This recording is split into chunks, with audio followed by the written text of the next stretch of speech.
Hello everyone and welcome back to some more Warhammer Underworlds for the channel, and today the horse-faced ghost killers are going up against the vampires, and on the board you can see before you from Beastgrave maybe, don't quite remember where they're from.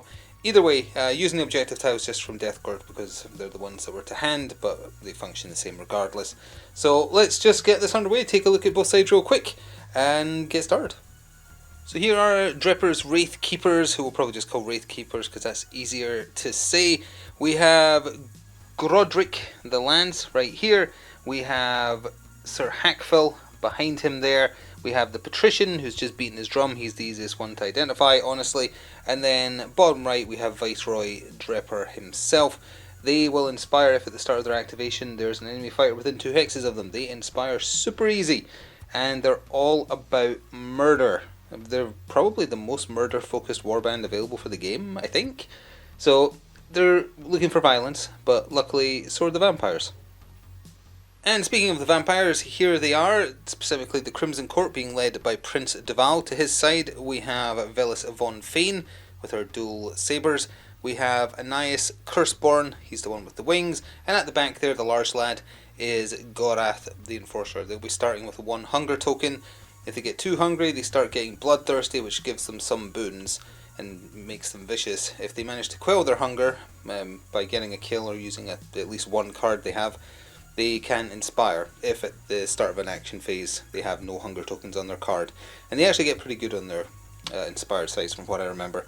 So, same number of models on both sides as well. They did not win the roll-off for number of objectives, but we'll get both sides set up and flip them on camera then. This video is sponsored by Noble Knight Games. Check out the video description below for an affiliate link that will take you through to their store, and it will help me out as well. Thanks.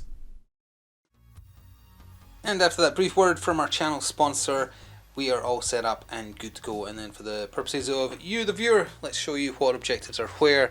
So there is objective 3 and objective 2 over here with the Crimson Court. Apologies for casting a shadow, it's a very dark morning and the boards are too reflective to have all the studio lights on. 5 right there in no man's land, and then we have 1, oh actually 1 was here, sorry, 1 and 4 on this side, and the Wraithcreepers will be going first in round 1. They also opted just to keep their first draw in hand of objectives and power cards, but the Crimson Court mulliganed. Well, not the most serendipitous of starts for either side actually, but much worse for the Wraithcreepers. Grodrick the Lance activated from here, and then did a charge action, 3 hexes, onto objective 3, and thanks to that very long pokey stick of his, he has range 2, 2 dice, looking for hammers for 2 damage, and he did that into Gorath the Enforcer, unfortunately rolling 2 double supports, which means nothing, no defense roll required. However, there is an extra die there, because in the power phase, the Wraithcreepers used the Stuff of Nightmares, don't remember if we saw this last time. Choose 1 enemy fighter within 2 hexes, roll a die if it's a hammer, deal 1 damage, and unfortunately he got swords, so nothing there. In the power phase, the Crimson Court, Prince Duval himself, with a magic die over there, tried to do Dark Hunger on Gorath the Enforcer to try and deliberately make him bloodthirsty, because it makes him, he gets slower, but he gets an extra wound. So, tried to do that, plus it would have removed his one and only hunger counter from himself. But he needed a swirl and got a lightning bolt. So, fails on both sides, but more so for the Wraithcreepers. So after the Crimson Court's first activation, it was very much a, oh, it's going to be one of those games, is it?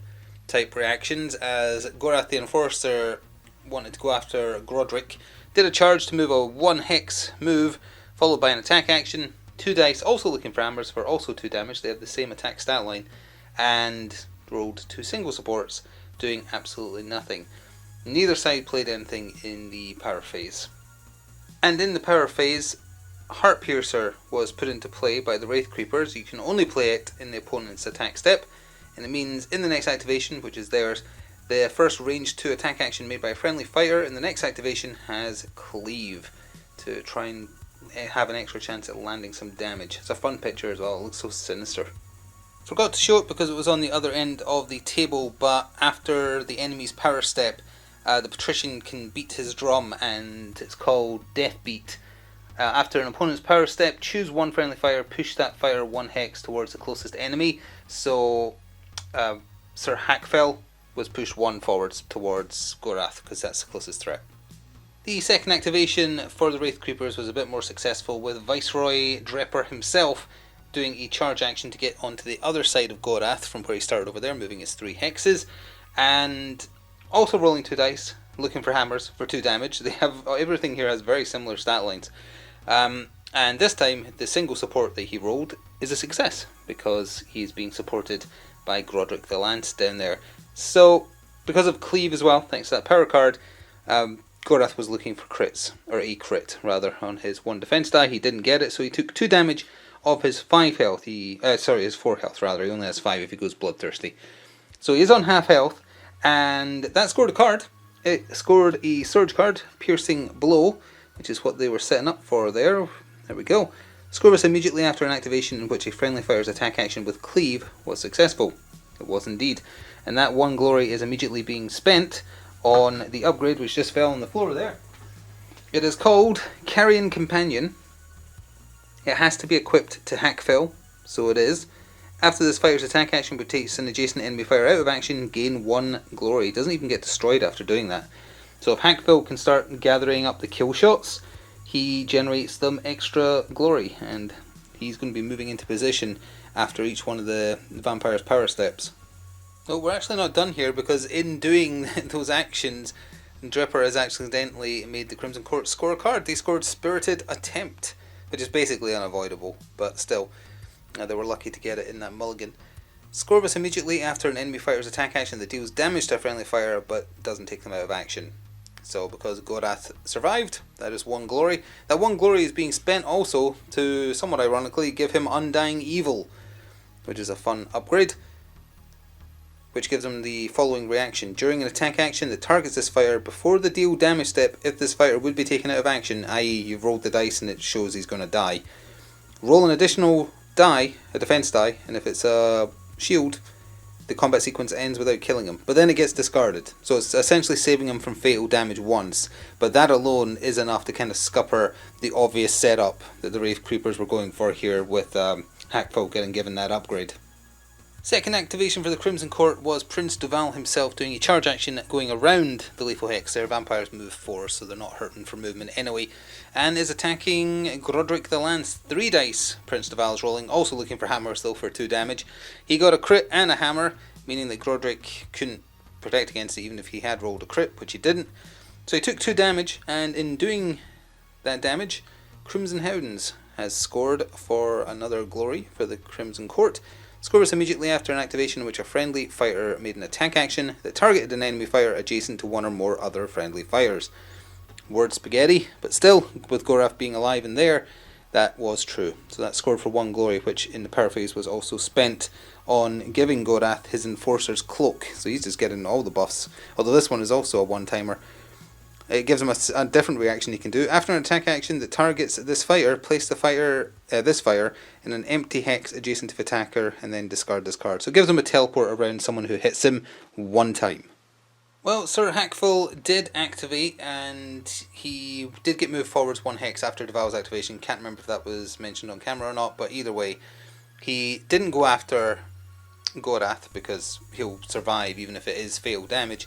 So he did a charge up here and instead made use of that range 2 spear, 2 dice looking for hammers for 2 damage, into Velas von Fane, and managed not to roll a single success on either die, so no defense roll required. And in the power phase, nothing played by either side. The third activation in the first round for the Crimson Court was Anais Curseborn, who did a charge action and opted to willingly go onto the lethal hex there. So he's dealt 1 damage to himself of his 4 HP. All the vampires have 4 health. And swung at Grodrick the Lance. 3 dice for him, and he's looking for swords, not hammers. He rolled 3 single successes. Singles and doubles are currently counting because Duval and Gorath are there. So that was 3 successes. 1 crit would have saved him. Once again, he did not get it. That is 2 damage. He only had 1 health left. So Grodrick the Lance is dead for 1 glory, and now Anais can inspire. I think I said it's at the start of a new action phase that they inspire. Is at the end of the current action phase if they have no hunger tokens, because they get another hunger token at the top of the turn. So at the end of this action phase, which is in a couple more activations time, Anais is flipping his card. And after losing Grodrick, it's a bit of an anticlimax for the final action in the first round for the Wraithcreepers. The Patrician activated. He was one hex further forwards because he opted to pick himself to move towards the closest enemy, which would have put him right there because Gorath is still closest. It does say like pick a friendly fire, that presumably includes himself. If that's wrong, apologies, but it doesn't say excluding himself, so either way, he just did a move action though on to objective 5 in no man's land there and isn't doing anything else. However, after Velas von Fane activates, and it has to be her because everybody has charge tokens, he will probably move himself again because he will have that opportunity, or move someone anyway. We'll have to wait and see. So Velas von Fane activated, doing a charge action to get next to Gorath in order to attack Drepur himself. She also rolls 2 dice, range 1, looking for hammers for 2 damage. She got a crit and a hammer. Drepur rolls 2 dice, looking for dodges for his defense roll. He got a crit, which counters hers, but unfortunately a shield does nothing for him. So 2 damage got through, that's half his health. So not looking good for the Wraithcreepers after the first round. The vampires are proving to be very killy, more killy than them, despite that being their focus. Beyond that, the Patrician can't use the drum on himself here because there's no hex to move into, so he is using it instead on Hackfell to move him one closer to the closest enemy, which is Von Fane, so that just moves him right there. That means if they go first next round, there's a good opportunity for some support damage here if that happens. But for now, let's go into the end phase of the first round. So at the end of round 1 of 3, a few things are happening. In terms of scoring cards, Inevitable Advance scores for 1 glory. For the Wraithcreepers, scores in the end phase if each surviving fighter has a move or charge token. That is very true, so that scores for 1. The Crimson Court aren't scoring any end phase objectives, although they've done very well through the round. But Anais Curseborn inspires. What does he get on his inspired side again? Ooh, he gets 1 extra defense die, and let's see, he gets the ability to move over occupied and blocked hexes. Yeah. And ironically, he also becomes immune to damage from lethal hexes. I guess his wings fully sprout. That would have helped him in that round, but oh well. Oh, actually, it means he could stay there and not take damage, I suppose. But either way, he is inspired now, and it does also mean that all the Wraithcreepers are going to be inspiring. Well, maybe not the Patrician, but they're all going to be inspiring as they activate because they'll have enemies within 2 of them. At the top of the second of 3 rounds, the Wraithcreepers have once again taken first activation. Let's quickly go over the glory spending now though. They're spending their 1 extra glory. I forgot to mention the score at the end of that recap as well. The Crimson Court are ahead by 1, so it's 3 playing 2 as we go into round 2. But that 1 unspent glory for the Wraithcreepers has been spent on Bitter Strength, plus 1 damage to range 1, range 2 attack actions. That's been given to Sir Hackfell, because it doesn't seem like Drepur is going to survive much longer. Basically, if anyone lands a hit on him, he's dead. Whereas Sir Hackfell will survive a hit as long as it doesn't have Grievous or do extra damage. Although, speaking of which, Ripping Claws has been given to Anais Curseborn for the 1 unspent glory the Crimson Court had, which means if he does a successful attack action, he just deals 1 true damage to them again after that. Technically meaning he's doing 3 damage with an attack, but Sir Hackfell was also doing 3, so I guess that's kind of even. Alright, let's see what happens. Oh, how the turns have tabled, as some people will say if they misremember a quote.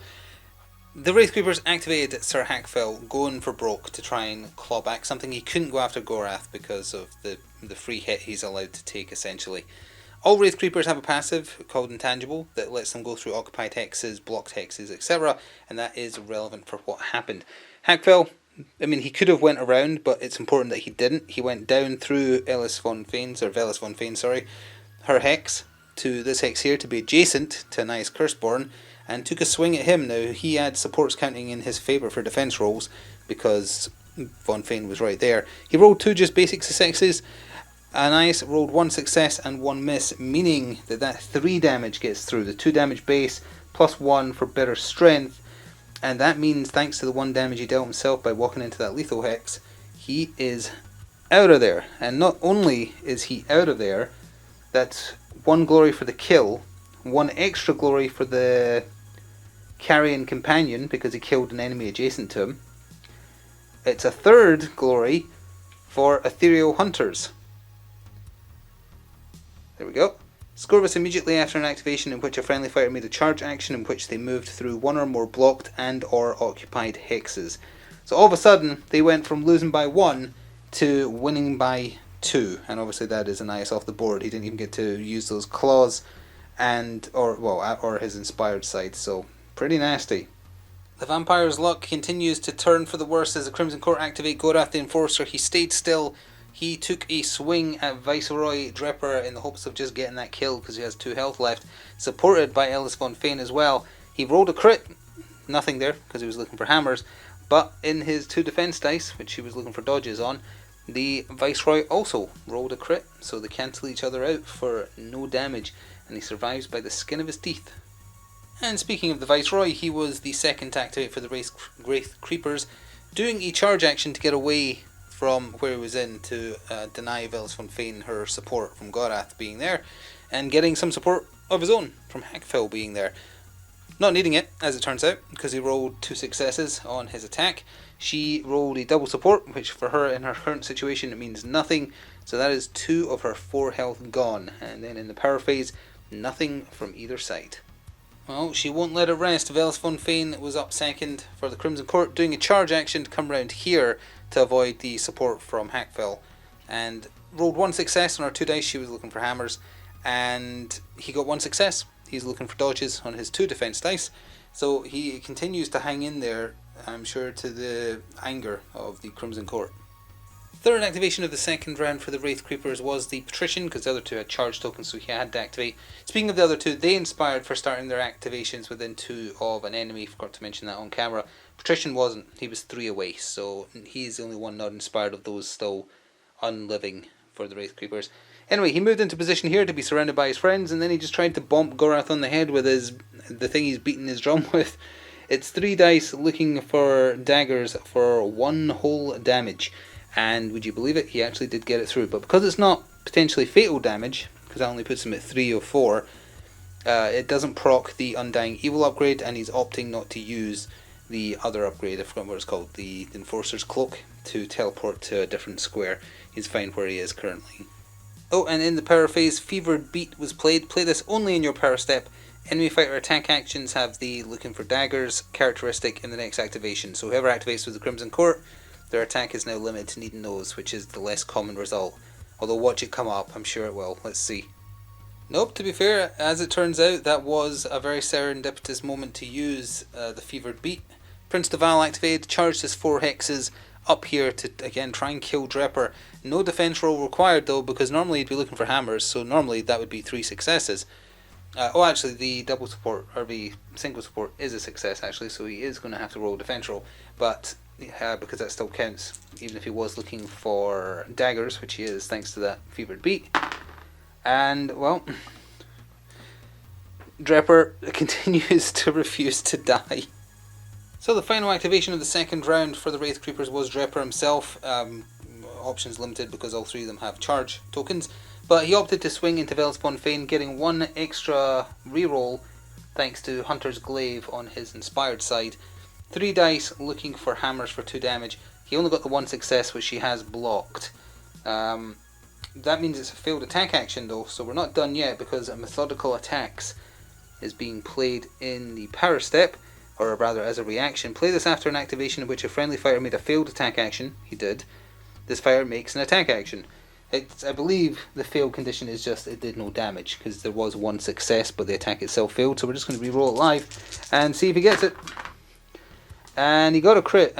It's a new attack action, so she gets to try and defend against it, and that would be a double support. She needed a single, so that does do 2 damage, and Miss Von Fane is Von Dead. Well, final activation for the Crimson Court was Gorath, because Deval had a charge token, and he had a charge all the way up here to try and finish what Von Fane and Deval started by killing Drepur. He rolled a single success thanks to that single support with Deval being there, and it wasn't blocked because he was looking for dodges. So a few things happen now. 1, they kill him, so he is dying, so they're going to get 1 glory for that, but Deadly Vengeance is being put into play here. Reaction, play this during an enemy fighter's attack action after the deal damage step. If that attack action would take a friendly fighter out of action. That friendly fighter makes an attack action. So, just going to again roll this live. Drepur gets to swing at Gorath as he dies. He got a crit and a success. Gorath he can't block it because he's only rolling one die. So, it doesn't matter what he's rolling. So that means his Undying Evil gets used up now. Oh, we know, but it's not a guarantee, is it? On a roll of a shield, the combat sequence ends. After this reaction, discard the card. Well, there was no point rolling a defense roll, so that can count as his defense roll. So the Undying Evil did kick in and stop him dying, but that used that up.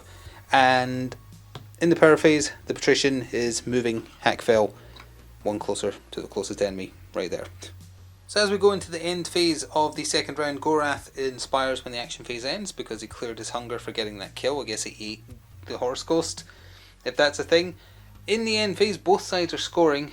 Deathly Blooms is scoring for the Wraithcreepers, which will hopefully come into focus right there. Skirmish in the end phase if a warband holds one or more objectives in the enemy territory. They do after the Patrician forces a move there. They're also scoring, though, the Hunt Pursues for another 1 glory. Skirmish in the end phase of each surviving friendly fighter is in enemy territory. The 2 of them that are left are indeed. The Crimson Court is scoring Recovered Poise. Right here, it's very fitting that Gorath is on there. Skirmish in the end phase of 1 or more friendly fighters is inspired. The man himself on the card is, so that is a 1 glory score there. That means as we go into the third and final round, the Crimson Court are trailing now with 5, but they're catching up. 2, 4, 6. The Wraithcreepers have 8. So they are a little bit behind still, but still everything to play for. They could absolutely take out the Patrician. Well, actually, Hackfell has less health. They could easily take out Hackfell. He's got 3 health. And that would definitely remove their ability to score extra glory. But we'll see. Let's go into the final round and see the setup. So at the top of the third and final round, the Crimson Court will be taking first activation for a change. Both sides have spent their glory, or some of their glory. The Wraithkeepers have more than they can spend, actually. The Patrician has given himself Tearing Claws. We've seen this before when they were on the series, but it gives him access to a Cleave and Snare, 2 damage, as opposed to bonking people with that hammer of his. So it makes him slightly more threatening. Only slightly. Although he will be inspiring when he activates as well. But Memories of the Hunt and Deathly Vigour are both being given to Hackfell, giving him +1 move, meaning he has 5 movement, and +1 wounds, putting him on par with the Patrician now, so they both have 4. The Crimson Court is also spending their 2 unspent glory on 2 upgrades, both of which are being given to Gorath. Oh, speaking of which, Duval is now bloodthirsty when this round starts. But Gorath has been given Vampiric Might and Von Marusi Armour. Vampiric Might, +1 damage to this fighter's range 1 range to attack actions if they're inspired. That's the part that's relevant. And then if this fighter is inspired, reduce all damage dealt to this fighter by 1 to a minimum of 1. So that gives him a bit more survivability. And what else? I think he gets something else on his inspired side, doesn't he? He has a Vile Transference spell on his inspired side. Not sure if that's going to be relevant, but either way. Well, the first activation for the Crimson Court was Gorath, inspired, but that didn't help him. He just took a swing at Hackfell to try and do damage. Got 1 success, but so did Hackfell. He rolls 2 defense dice on his inspired side looking for dodges, and that's what he got. In the power phase, though, Blood Vial is being played to heal 1 of the 3 damage on Gorath. So he's back to 2 damage on him and has 2 health left. Well, a fat lot of good that did Gorath, because totally forgot Hackfell was dealing 3 damage, not 2, so the reducing damage by 1 to a minimum of 1 would not protect him if he healed himself down to half. A charge action from Hackfell followed, moving around to get away from Duval supporting Gorath. Only rolled 1 success in the roll, but that's still better than Gorath did, so that is, well, 3 damage once you add in the Bitter Strength, back down to 2, which is his base damage, and on his inspired side he has Cleave anyway, so it would have had to be a crit to survive. Gorath gets taken out, having already used up the get out of jail free card he essentially had. So 1 glory for that, and then also 1 glory for Unstoppable Death. At my age you see death everywhere. Scorvus immediately after an activation in which friendly fighter made a charge action when they took an enemy fighter out of action. He did indeedy do the thing, so it's just Duval left standing. Well, Duval did what he could, but he's in a bit of a pickle. He charged to get next to the Patrician. It doesn't matter which one he swung at because They both have 4 health now. But when he's bloodthirsty, he rolls 1 less die for his attack, so he rolls 2 instead of 3 dice. Still looking for hammers, which he got 2 of, and that means he gets +1 damage as well, because he's just that hungry for a kill. So he's doing 3 damage. There was no successful block on Patrician, who still isn't inspired because he hasn't activated yet. So he took 3 damage and is on 1 health remaining. But Deval now has a charge token. At best he can do an attack at someone point blank, or he can move. The spear that Hackfell has means he can attack at range 2. The Patrician has range 1, mind you, but he's probably just going to run away now, because then Deval can't do anything. So he's put himself in an unfortunate... He did what he could, but he's now in an unfortunate position where really there's no coming back from this. So this is the board state. Second activation for the Wraithcreepers. Obviously Patrician activated 1, 2, 3, 4, ran all the way down just into camera shot right down here. Obviously Deval doesn't want to stand there and get hit, so he's going to do a move action to get out of range 2 of Hackfell. But once he does that, Hackfell also has a charge token, so basically they're just going to run each other around, like he moves there, etc, etc. So we have to really just call the game here, because they're just obviously going to avoid each other, because neither one of them, well, Deval doesn't want to die or get hit at all really, and Hackfell has full health, so even though Deval is doing 3 when he's bloodthirsty, he can't get the kill. He would have to get the Patrician, who's obviously just going to run away from him. So we're actually just going into the final end phase now, after taking a quick look if there'd be the opportunity to potentially swap out an objective card to get something that might be scoreable in the end phase, but let's see. So at the end of the game there was one little change. Because Deval knew he couldn't catch the Patrician, he would run into enemy territory to score an objective card in the end phase. It doesn't change what would happen, because Hackfell would chase him, he'd just stay out his way, etc, etc. So it still happens that way, and that means in the end phase they can score for a measly 1 additional glory, perpetual, preternatural, speed.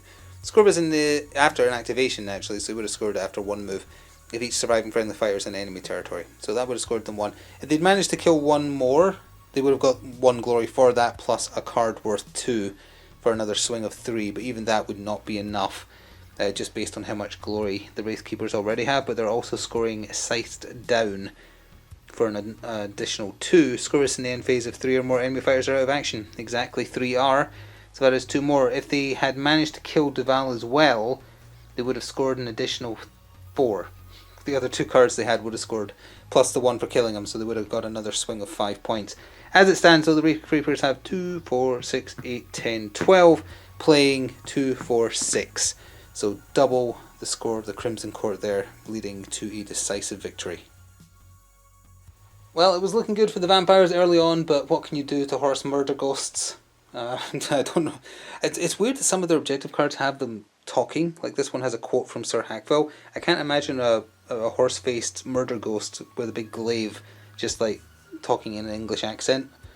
It's weird. Anyway, doesn't really matter. That is going to do it for another Warhammer Underworlds on the channel. I sincerely hope you enjoyed watching. If you would like to support what we do here on the channel, please do consider becoming a channel member or pressing the thanks button. It helps out. Or check out the channel sponsor as well if you're in the mood to buy something for yourself.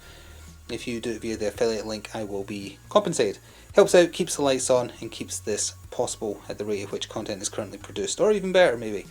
Enjoy the rest of your day though, and see you in the future for something else. Until then, ta for now.